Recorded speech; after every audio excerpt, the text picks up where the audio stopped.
Hello. So good to be here, especially after all our technical difficulties have been taken care of. So, with that said, we've got a big, wonderful panel, good friends, but more importantly than that, great people. And everybody brings something to the table and usually something different, which makes for better variety, diversity, and exposure to a lot of people's interests. Today's word of the day is relationships. And I thought I'd bring that word to the table today because I have such wonderful relationships with everybody here that expand beyond that to more people than I'll ever get a chance to meet in person. With that said, uh, let me switch me here so I know where I'm at. No, I didn't go. Okay, here we go. Okay, with that, I'll start with Omar. Omar, say hello and share a little bit, and then what's your first thoughts on relationships? All right, thank you. First of all, thank you again for bringing me on to the wonderful Don Cohen show. Always good to be back with Miss Flowers, Charles, and Dave, all wonderful people. And I've been doing great, doing my shows. Just started season 6 of Zoom Party. We just taped yesterday. We have 12 fabulous people from around. Stanley Green will be a contestant. Kelly, some other people that we know from LinkedIn. So it's all a secret. But when they're out, it'll be exciting. Relationships, the topic. This is something that's very important. That's for everybody. Like having a relationship with Donald, having a relationship with coworkers, having a relationship with your family. That's something that's very important. Having a positive relationship with somebody will cause positive outcome, and that's my outtake on relationships. Great start, Omar. Thank you so much. On to Charles Caldwell, who's now in North America. That's true. I'm now in North America, and I'm here for the next couple of weeks for my son's wedding and for a couple of other family events that we've attached to this momentous occasion. This is the first of my 4 kids getting married, and you had a chance to talk to the groom a couple of minutes ago, some of you, before we went live. So very excited to be here. Normally, when I'm back in Hong Kong, I'm an executive and leadership coach, not limited to Hong Kong, but practicing globally, with a long career as a global HR professional and also entrepreneur at the beginning of my career and now ending my career as an entrepreneur over the next several years. Relationships, I mean, that's it, right? I'm being reminded of that right now because all the family is coming together. We've all, with 6 of us, we've seen each other varying amounts because the kids are all in Canada going to university or newly graduated. And and Tessa are in Hong Kong. So for some of us, we haven't seen them for 9 months, maybe talk every day or every week on Zoom or WhatsApp, but we have the family coming together. And then some of the family are people that I've not seen actually, or only seen once since the end of the pandemic, or even before the pandemic. So this is really going to be quite an amazing reunion, and is a big reminder about the importance of relationships. Yeah, so true. On to Dave. Well, thanks everybody. It's great to see Omar joining us and Leslie again. Always a good time. Relationships. I did some soul searching when I first heard the word. Read that we were going to be doing this word today, and it really got me back to relationships are the building block of society, community. And Don, you come back to community all the time when we talk in these weekly hours, and it reminds me that I could have 1 million followers or 1 million connections on LinkedIn, but what do I have with that person or those people? I may have nothing.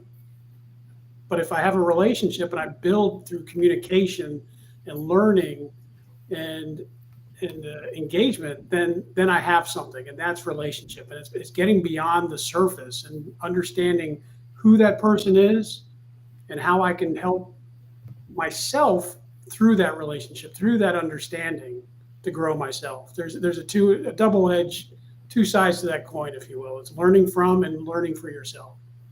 Giving Yeah, great insights. I like the way you define that for everyone. Leslie, a joy to be with again. The fun never ends. It, It never ends. And if I'm not here, Catherine's here, and she's all about fun. So maybe it's the ladies that are all about fun. I don't know. Is that true, you guys? You like fun too. Cindy Lauper tells us girls just want to have fun. That's because we have such a tough job. We really do.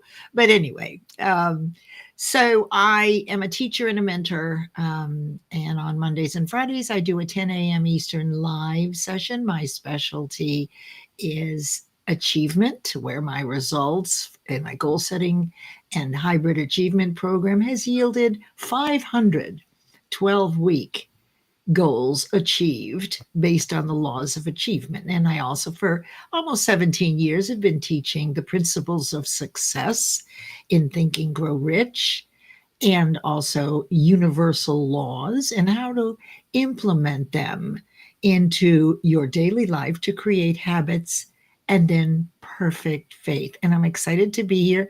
In fact, this relationship, what I especially like about the people that I have relationships now with, is that I am imperfect. If I do anything or say anything that lands as inauthentic, what I love about my very close relationships is that I take responsibility right away, and so do they. So I have a very small, close group of people that I'm accountable to, but I've noticed that I have less and less relationships as people don't take responsibility or they do things that don't align with my values. As I've gotten older, I've realized if I keep them on, someone else won't be in my space. So I let go of people pretty well now if they don't align with what I'm trying to do, which is to provide people with the missing information that will help them live a life of wealth, health, and happiness. Thank you. Well said. Lot in a little time. Thank you, Leslie. And my initial thoughts on relationships is it relates to being able to relate to something or somebody. And by doing that, you connect with it. What's interesting is not all relationships are two-sided, right? You can relate to someone, you can even feel you have a relationship with them, but that doesn't necessarily necessitate them having the same connection or relationship, because they may relate to you in a different way in what you provide.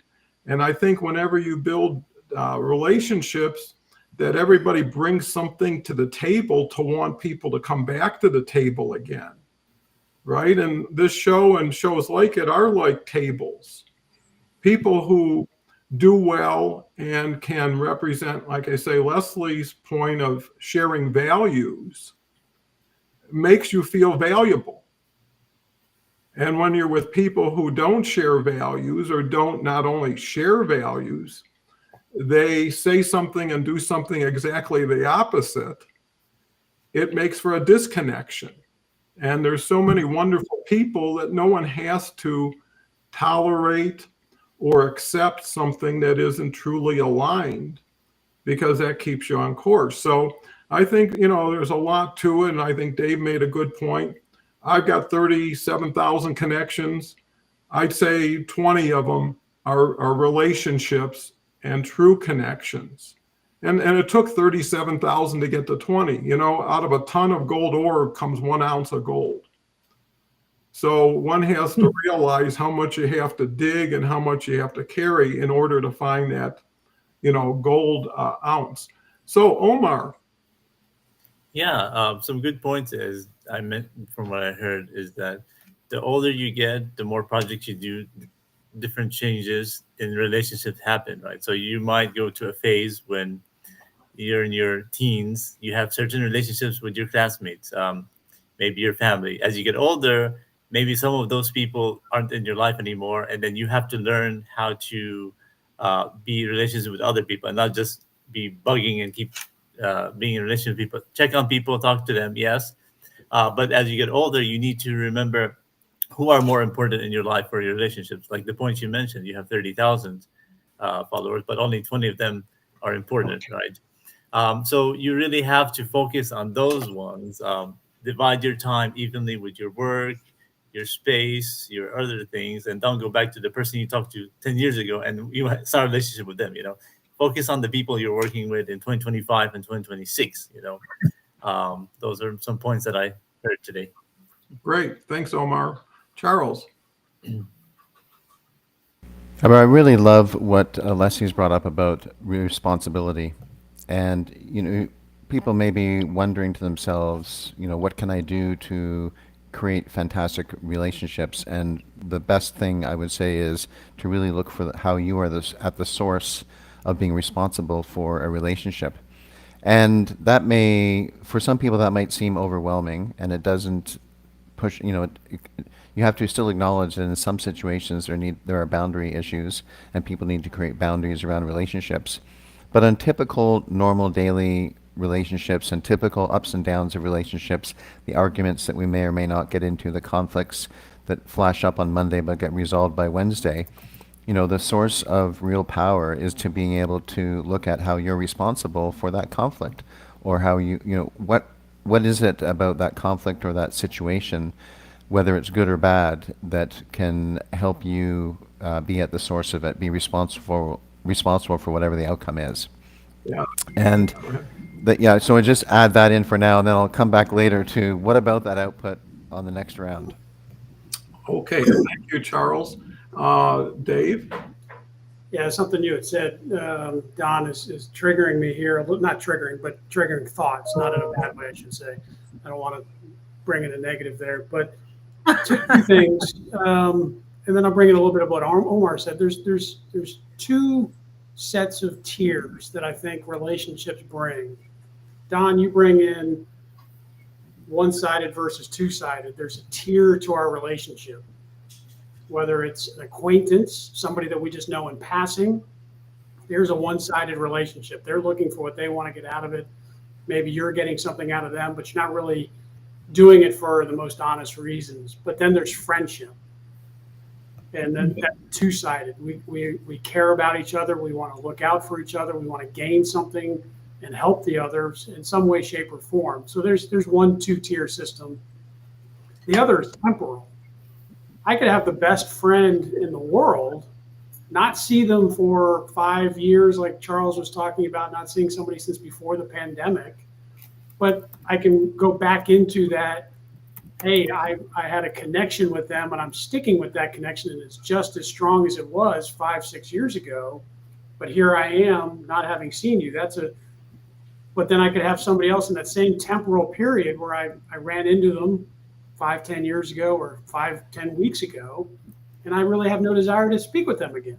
It's the relationships vary based on time and tier is what I'm getting at. Okay. Yeah, I think that there's a lot of levels to what we're talking about. The more we start to open up the word, Leslie. Well, what Omar made me think of this, and there is a law, and I'm all about the law, but I don't mean earthly law.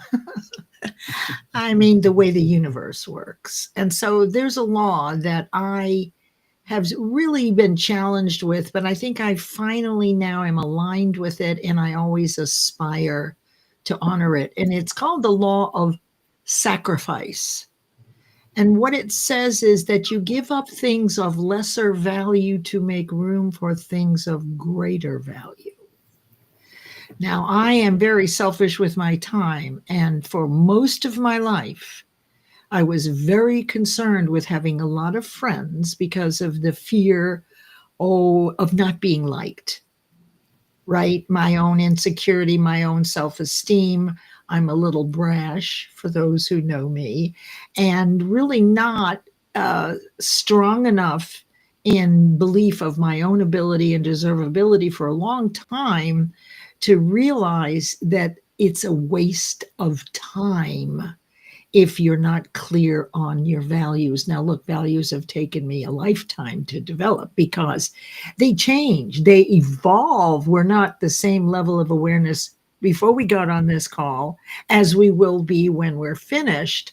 And I think, Dave, that may be why, so many years go by and we've grown in awareness, so have they, but we're no longer aligned. Now, I no longer, I honor the law. So I can put in that boundary. And if I see someone is taking advantage and they're not aligned with my values, I don't have to be ugly about it. They get dropped off the radar because there's someone waiting to come in. So sometimes we worry about things that are already taken care of. And by giving up people and activities and things that you no longer value because you've outgrown it, will make room for the people that are on their way to you that now do align with you. Thank you. Well, that's definitely a mentality of abundance instead of scarcity, knowing there's more out there and it's up to you to allow it in. The other thing I'd like to say is whenever you say, I need something, you're not taking full responsibility, especially if that person is the person who's going to open up a door for you, make something happen. You may be talking relationship, but you're actually saying transaction. And those relationships always stay at that level or worse. So just to be clear and honest with yourself, don't put people in categories that make it sound like you're doing something noble when it's actually you're out there with your hand out, which isn't the worst thing to do. But it's too conflicting to build relationships around that. But because we've got comments, we need to recognize people. Haroon Ali Khan, great to have you. It says, congratulations, Charles' son's wedding in advance. The whole world is cheering on Charles's son. Charles has an invitation. Welcome. Be sure to say hi and tell us from where you're watching. Stay positive. Good vibes only. Absolutely. Lisa's here. Lisa's a real go-getter. I see her all the time, especially on Leslie's Generous Carousel. That's turning out to be the go-to spot on LinkedIn. Thank you, Leslie, for doing so much for so many. Nicole's here. Another great relationship and connection. Nicole's always positive, always striving for higher achievement. You just project that, Nicole. Thanks for being here. Leslie says hello to both also. And so grateful for all the time you give to our friendship, Leslie Flowers. And, those things last way beyond the conversations, and I think to Leslie's point, what you say can affect so many people, and the people you work with and have relationships can create even bigger opportunities. So it's the cultivation, not just what we talked about. Okay, I'm connected, you're connected. It's tomato, tomato. All you've done is put an exercise into exercise that needs, someone or something to cultivate it. Getting back into the right order, Omar.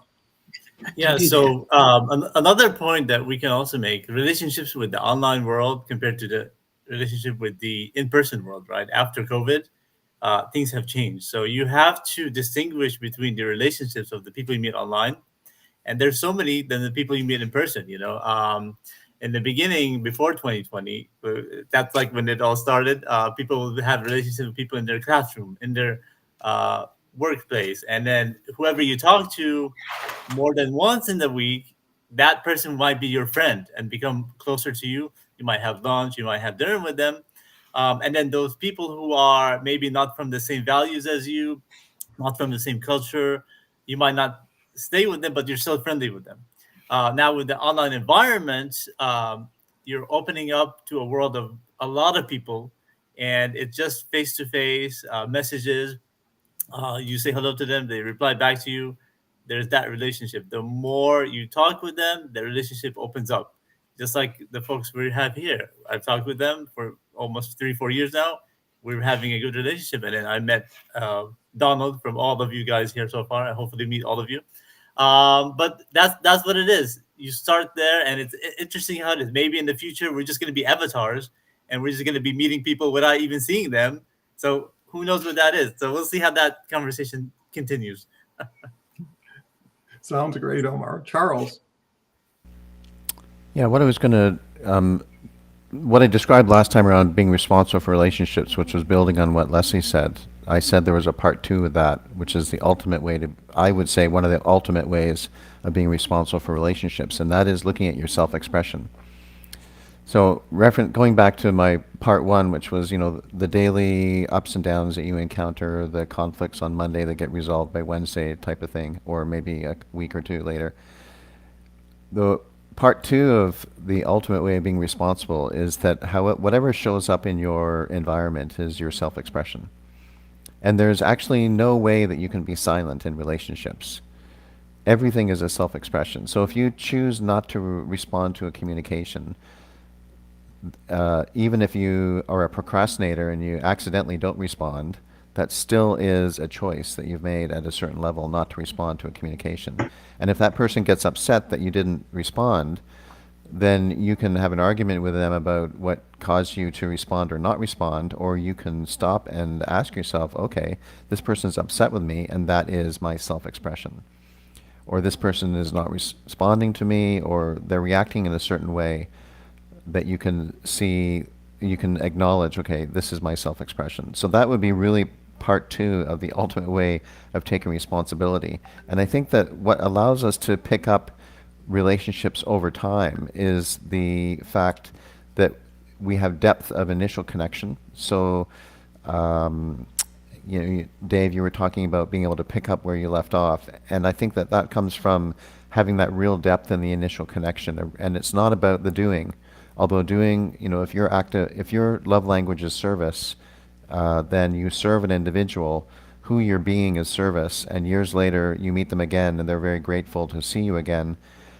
It all is just kind of a constellation, an intersection of self-expression, the depth of the initial connection, your love language of service, or whatever you're spending time with someone, whatever the love language is. But these are all ways to look at assessing the state of relationships and assessing how you can impact relationships, and it comes back to self-responsibility. Well, I think that all gives foundation and validates the importance of quality relationships.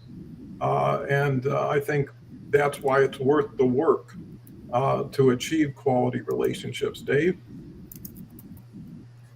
Excuse me. Yeah, I think quality relationships, Charles, as you were talking, it reminded me, I have, being in the military, we move around a lot. We don't see childhood friends. We don't see old shipmates for many, many years, but we've gone through especially with the military, we've gone through such a depth of connection, of experience, whether it's our love language or whether it's just the bad command or a good command, or just something stressful that we can both share, or all of us can share, or something just, minor. We have a common story that we can relate to. And I've gone 5-10 years without seeing old shipmates. And we had the greatest time, and we want to keep in touch, but then we don't. We have a good relationship, but it just doesn't, to Leslie's point earlier, we have a great connection in a relationship. And I know that if an old shipmate were to call me tomorrow and say, look, I need some help, I'll be there for him. But I don't have the depth of a family or familial relationship day to day that I want to keep in touch. There's many ways to approach relationships is kind of where I'm going. And at the same time, I have childhood friends I alluded to earlier, where I haven't seen 2 of them in particular in 25 years. And I know that if I were to pick up the phone and say, look, let's get together, we're going to get together, it's going to be like it was old times, and we will want to stay in touch to make sure that relationship doesn't founder again for another 25 years. So it's depth, I think, is the key word I've been hearing. Yeah, so true. Leslie? Couple things that came up as I was listening to Charles's point. No answer is an answer, whether intentionally because you're afraid or insecure about responding or by default. So I think a lot of times when we don't answer, right, I'm not so sure. So moving into the self-expression. So it's, we can say that how we're being is our level of self-expression. However, if someone is challenging you, that's their self-expression, that's their perception. And is it my responsibility to get to the bottom of why they are annoyed? Because they're annoyed because of what's going on with them. I might have done something by default or unknowingly that was innocent. How often does this happen when the other person, based on their experience, takes it the wrong way, right? And then doesn't communicate or gets angry. So it's one thing to say that, yes, this was my self-expression, but being angry or triggered by something that someone else does, it really falls back on that person, to Charles's point, that it's our responsibility. So I don't feel like if that is my self-expression, I necessarily have to get to the bottom of why you were upset, unless we had already this a relationship, which I mentioned. Now, Nicole was up on the screen. Hey, Nicole and Ashif and those of you who came in. So we established basically ground rules in our relationship. So we're friends and we're business associates. Then the other piece or level kind of is family. And, for me, the real sign of authenticity is when you can go back to your family. Like, I've been on my own for 30 years while my family was growing, raising their kids. So they don't really know Leslie, the Leslie, right? They only know me as Uber Nana when the kids were little, that I would drive everywhere, right? And that I always gave them a $10 bill during the holidays, and that I love them.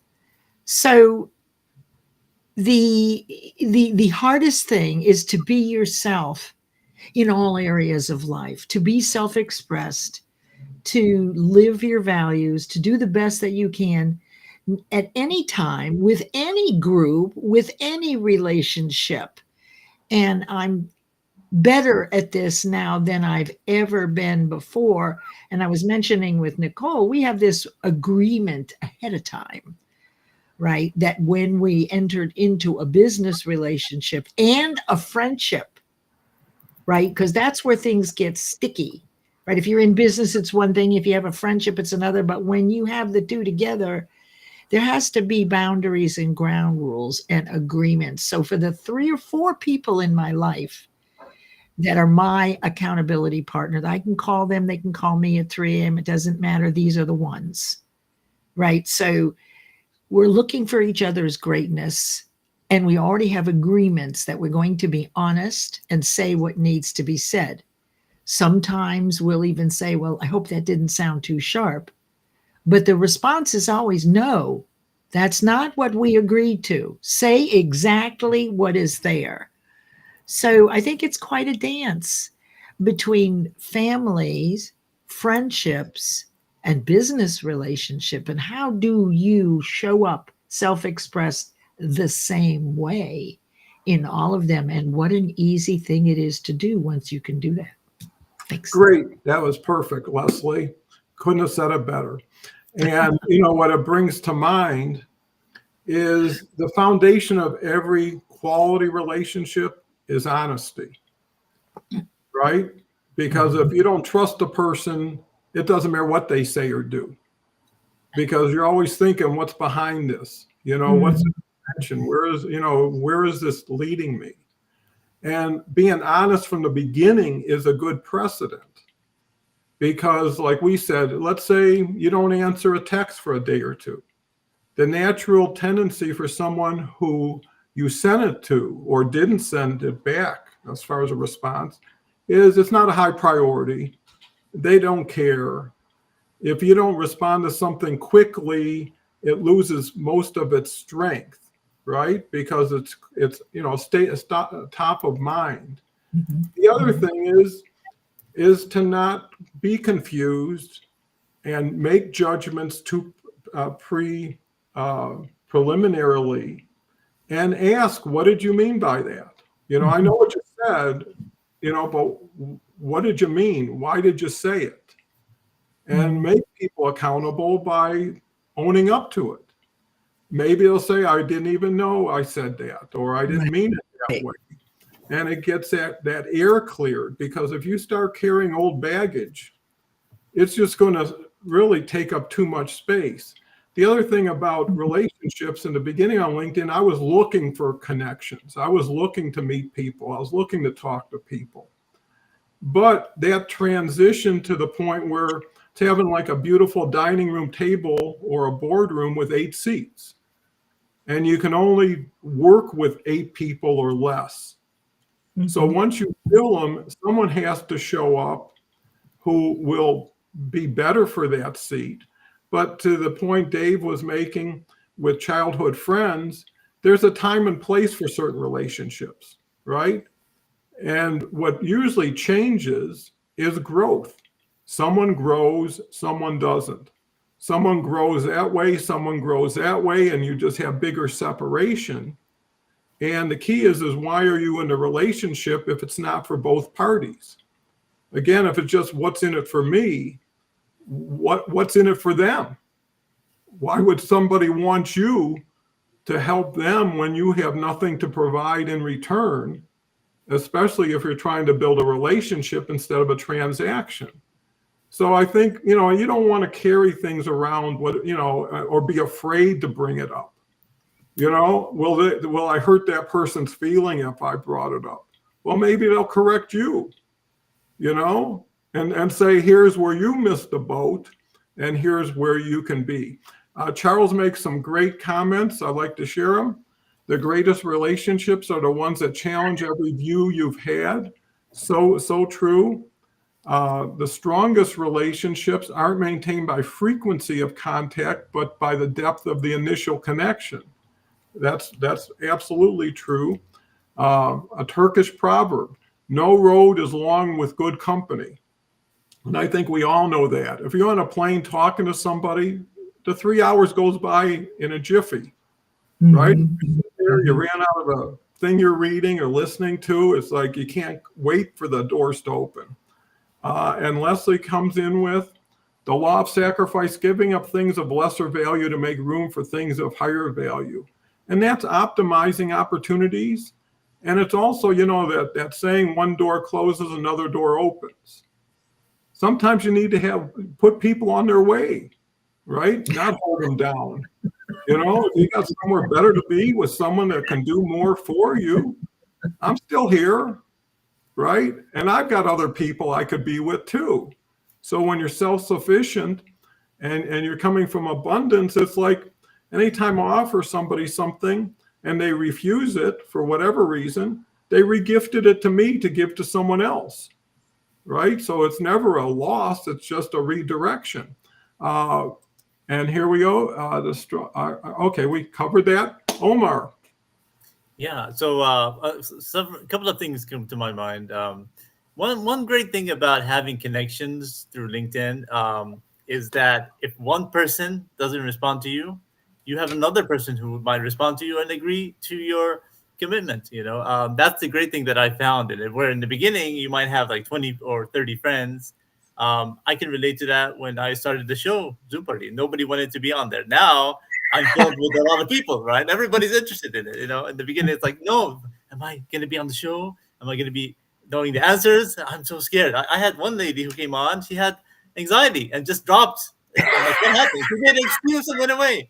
This was a few years ago. We're still in touch, but you gotta, now it's like, can you do it? Yeah, immediately. So those kind of things. And then also when you have a good relationship, and stuff that Leslie mentioned too, agreement is important, right? No sugarcoating, right? If you have that good relationship with somebody, a good commitment, you can tell them anything, right?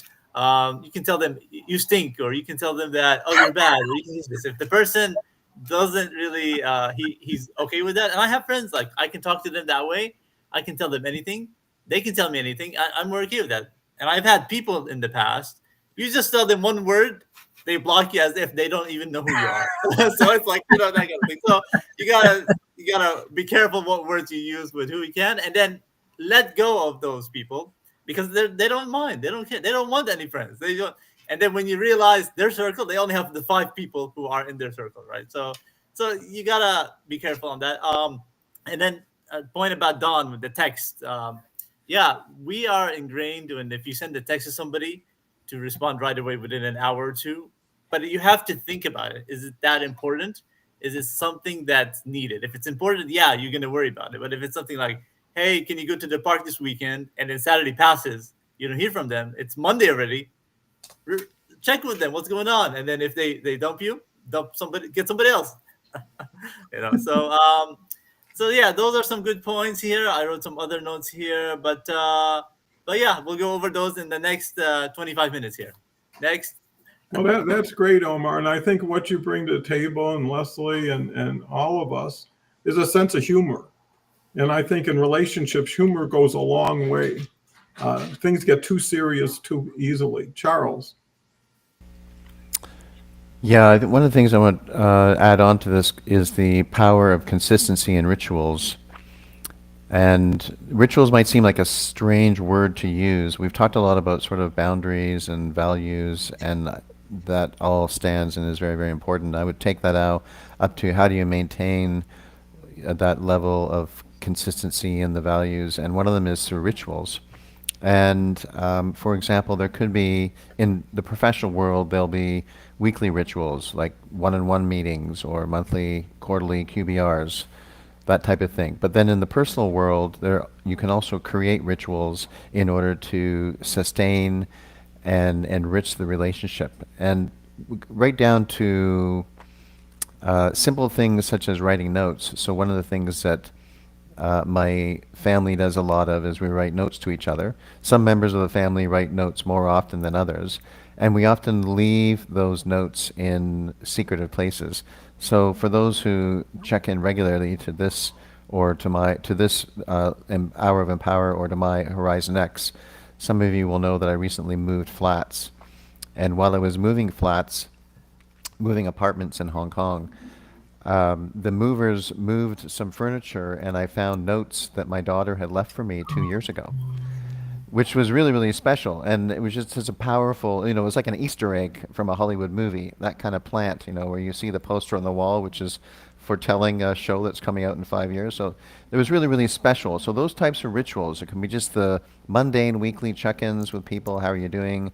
Or it could even be leaving them a note, such as what Sela did with me, where she left a note that I discovered. And I'm discovering them all the time, and we had to pack up the whole apartment. And I discovered 3 or 4 notes that she had left at some point in the last 12 to 24 months while she was visiting us in Hong Kong. That's fabulous. Great story. Yep. Dave? That's a wonderful story, Charles. I appreciate that very much. Shift gears maybe just a little bit. And I think we've danced around it a little bit, as well as self-awareness and understanding what it is you bring to the table. And I'll bring in a little bit of Catherine since she's not here. Is what you radiate will come back at you. And we talk about this weekly, but that's how we build relationships, is knowing what it is we bring to the table, what it is we want to radiate, if you will, to put out to the world, to understand what we want out of life. But if we're not doing the inner work, our relationship will be shallow. We're not going to get to that depth. We're not going to get to that understanding of beyond the very surface of, well, I know their name and I know just 1 or 2 things about them. I want to get to know the person because I know me and I know what I want to attract. I'm going to start radiating that. I'm going to start putting that out there to get it back in my life. We are social creatures. We need connections. We need these relationships to be sustainable, fruitful, for ourselves and for others. And if we don't understand ourselves, then we can't expect it back. Yeah, so true. Leslie? We are really a reflection of one another. So to what you were saying, Dave, and you too, Charles, it's who we're being. It's that energetic being. So whether we're aware of our growth and evolution, and we're in the middle of it, right? We want to grow in our infinite potential to know what we can really do, but very few people are at that place. You have to be ready and willing. And I think a lot of times on social media, the sales is to anybody who's breathing. If you want to know how to do this, I can help you. That to me is very confusing. From the conversation, rituals, that's an interesting word. Those are practices in my world. They're practices through consistency, and that's how we learn in spaced, repetitive intervals over time. And to the point of consistency, which Charles made, the best example for me is buying a new car. So you see on television and on Instagram and probably not so much on LinkedIn, but on social media, magazines, different car companies, local, advertising their specials. There's the Ford, the Chevy, the Datsun, all of that. Now, I'm not buying a car every month or even maybe every year. But what they have done, and this is what I've been doing with my 2 shows, people count on it. And when I'm ready to buy a car, I've already decided where I'm going first. Doesn't matter what the sales are. So because of repetition being the first law of learning, and this is how we get our beliefs, they're very clever in the sense that they advertise all year round on the hopes that when you're ready to buy a car, you're going to come to them. So the sales cycle is very long, typically. But what you're doing, and this is what I do, and why it's so important that if you have a show, be there when you say you'll be there, and you have an audience. If you're not going to be there, let them know. I mean, I can't tell you how many times I've shown up for lives that have been going every week and nobody says a word. They just don't show. Well, I've already habitualized myself to show up, and I show up and there's no event and there's no nothing. And I, check in. Oh, I was sick. I'm on vacation. All good. But one of the problems is that if you build that ritual in people watching you and what you're doing, and then you're not there, all of a sudden, you actually kind of lose what you've built. So really my advice is that, I just want to see if there's anything else. Oh yeah. The other thing I wanted to say was about the generations and texting. So as a boomer, for a long time, I tried calling, right? And my kids are Gen Xers, right? They don't answer the phone. They're very good on boundaries. It's not important to me until I decide to listen to the message. I love that about them, right? Not me. When the phone rings, I've got to answer it right away. That's the boomer. But then I find out from my kids, I get a little irked when they don't respond to the text, because that is the fastest way to get a hold of them. And so I sometimes have to get on them and say, no, look, you don't answer your phone.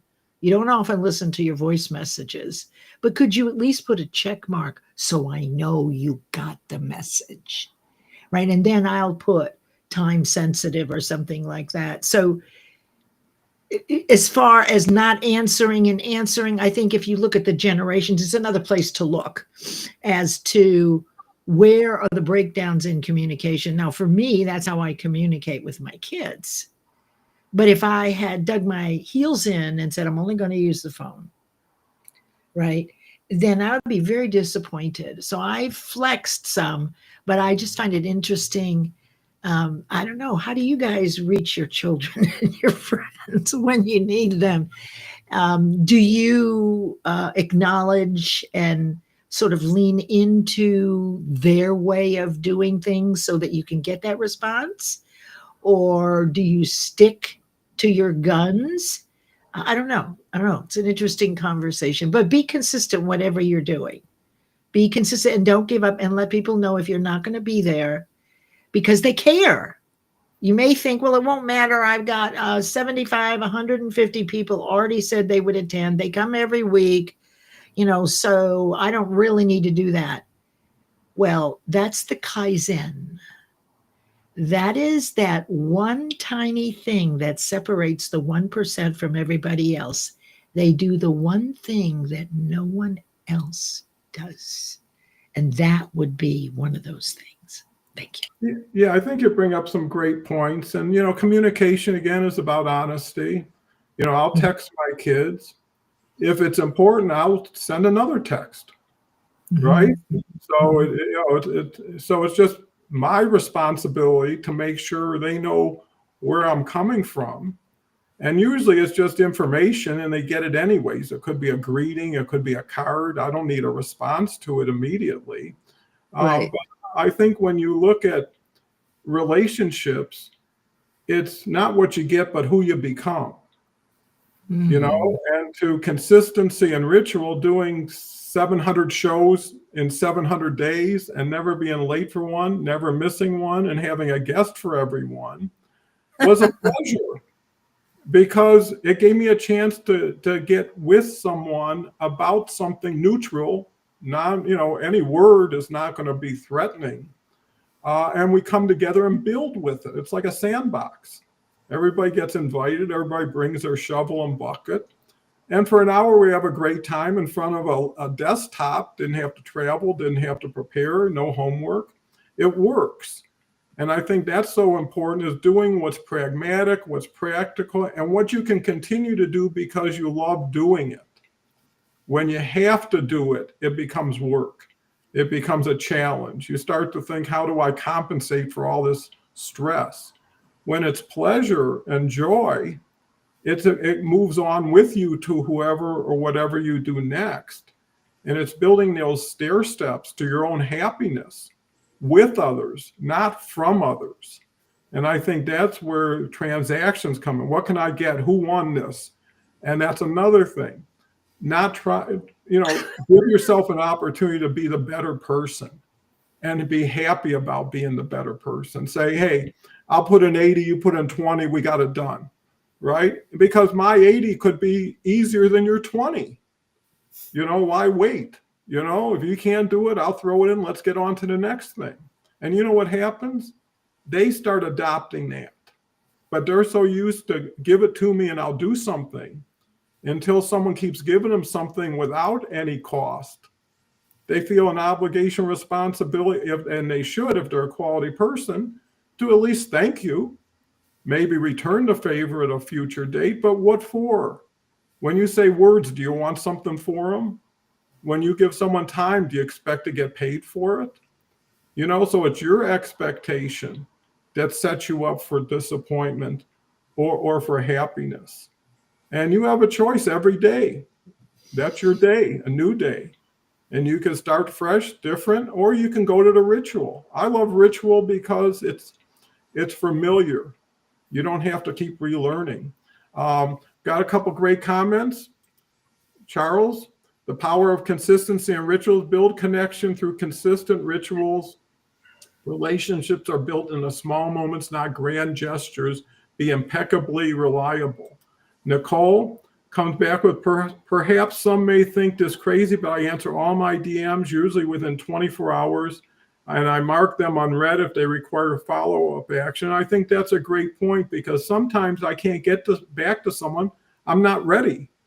I don't have the answer right. And the other thing, if it's a challenging situation, you want to give yourself some time out before you really share how you feel. You're sharing how you think. And a lot of times in those situations, I made it a habit. I'll write it. Tomorrow morning, I'll look at it before I send it. And I never send it in the original form, but it reminds me of my original form at the time. And if you look back at things, because it's a lot easier looking back than looking forward, you see patterns.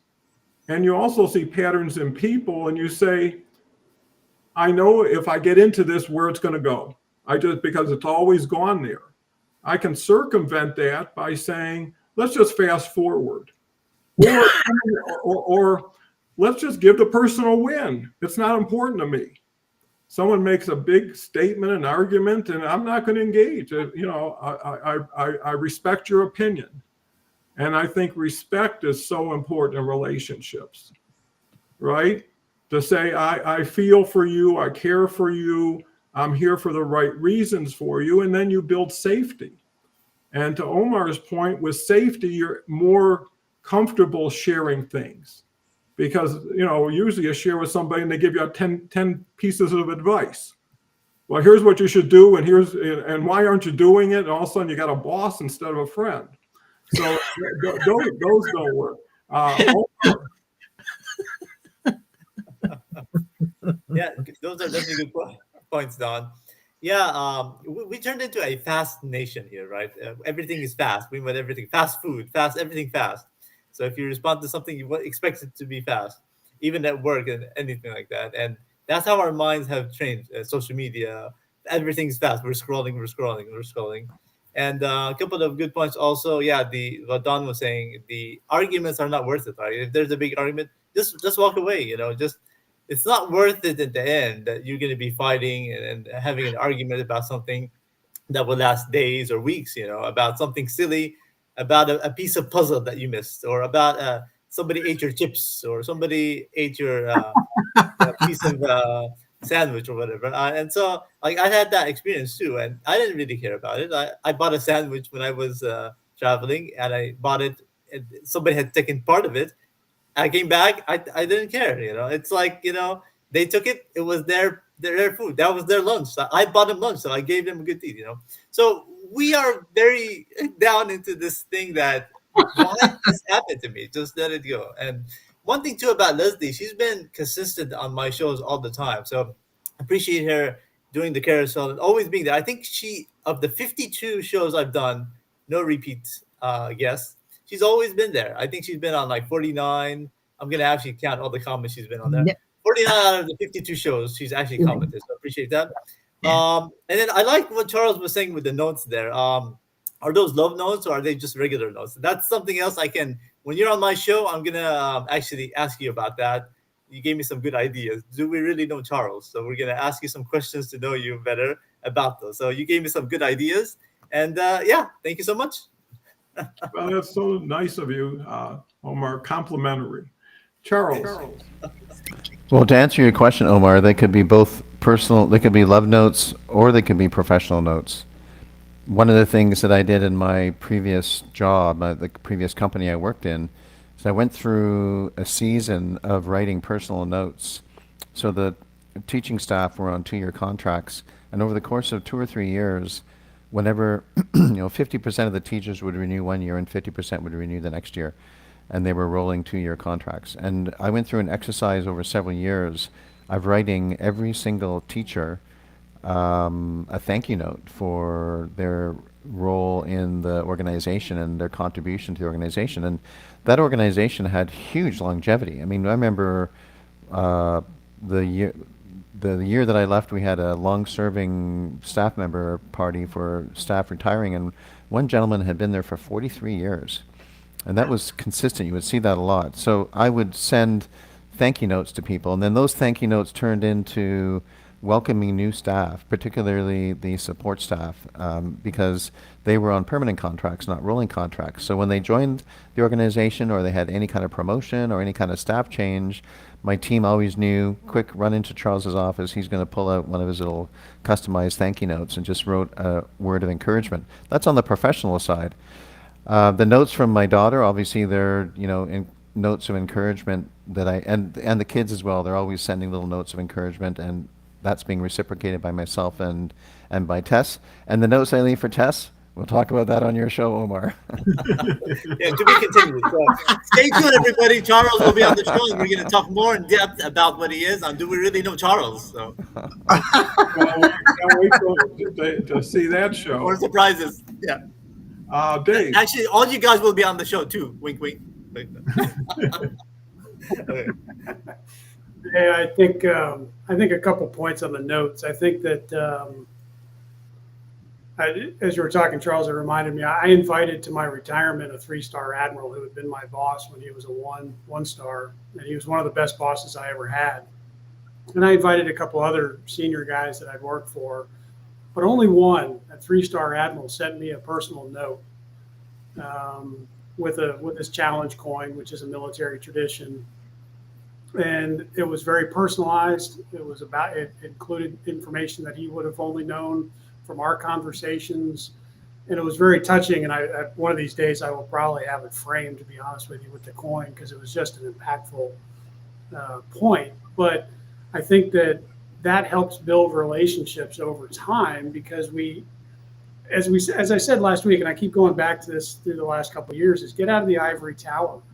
Leaders who get away from their desk, smell the coffee on the breath of a person who has intelligence,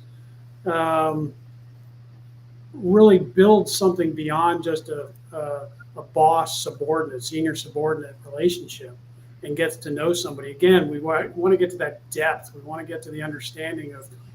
So one of the things that I did, just real quick, I know we're running out of time, 2 points.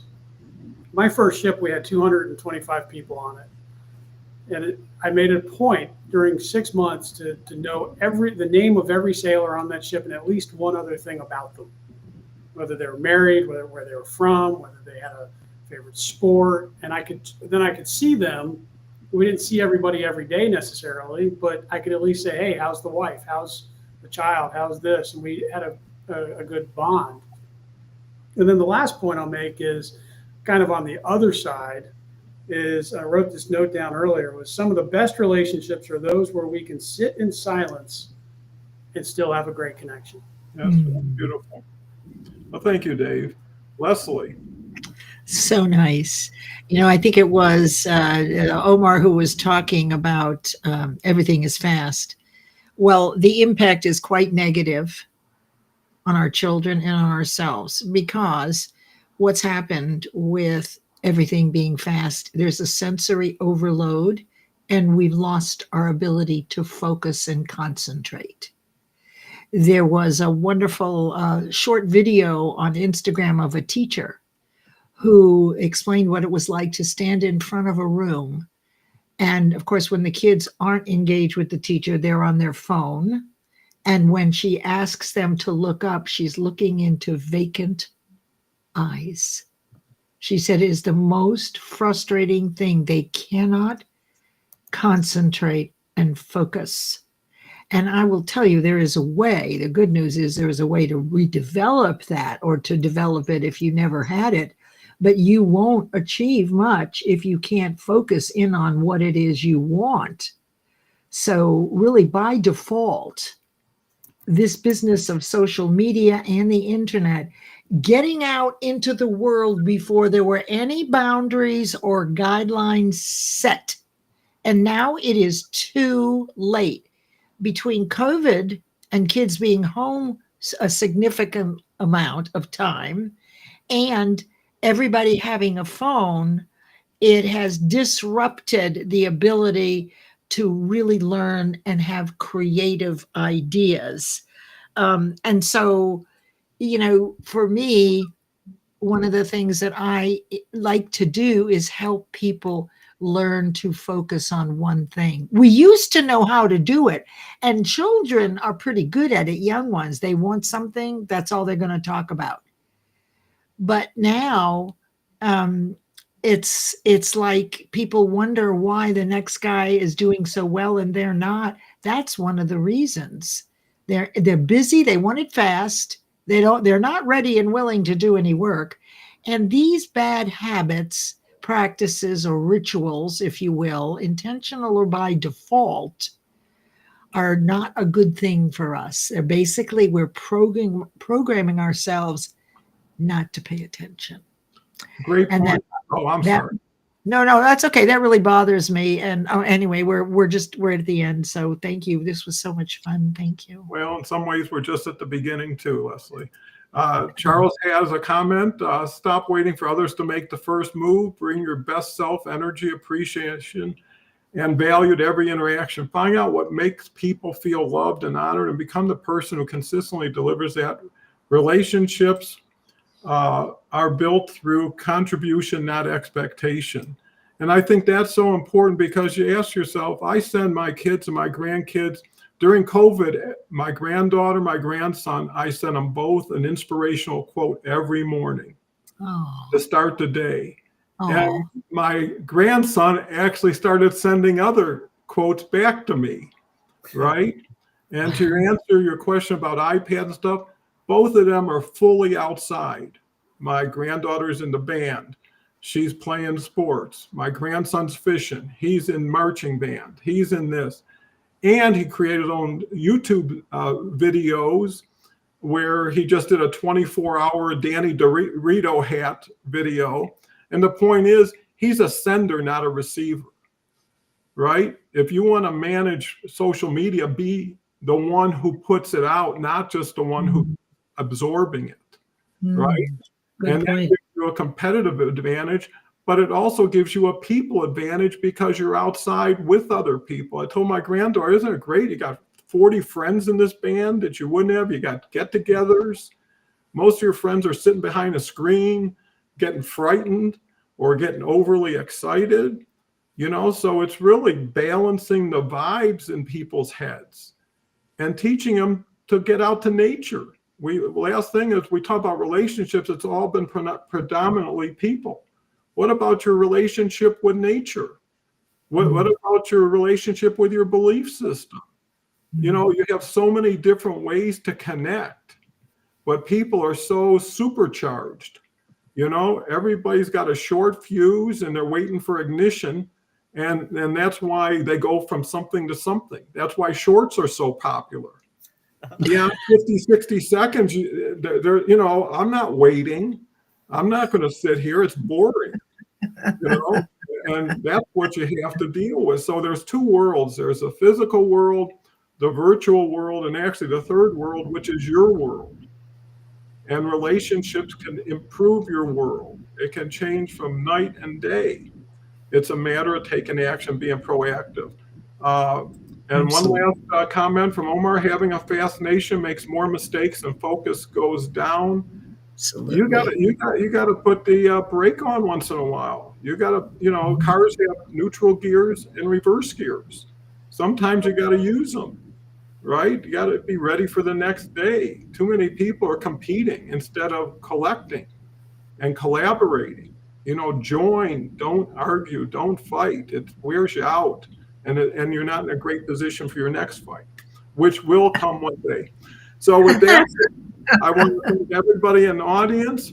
I want to thank Leslie. By the way, the reason Catherine's not here is she's en route to Denver right now, and she's participating in a 4-day retreat at a really nice venue, and she invited Ann and myself to dinner Sunday night. So just like Omar, I got a chance to meet Catherine in person. And that's how relationships can build. And you get excited. I was so excited to see Omar when he showed up because it's the real person. It's not just somebody on a screen. And there is something to being in company with someone, you know? So with all that said, thank you, audience. With that, we'll end today. Come back next week. We'll have another super word with another super panel. Can't thank you all enough. You already made my day worthwhile, and I still got a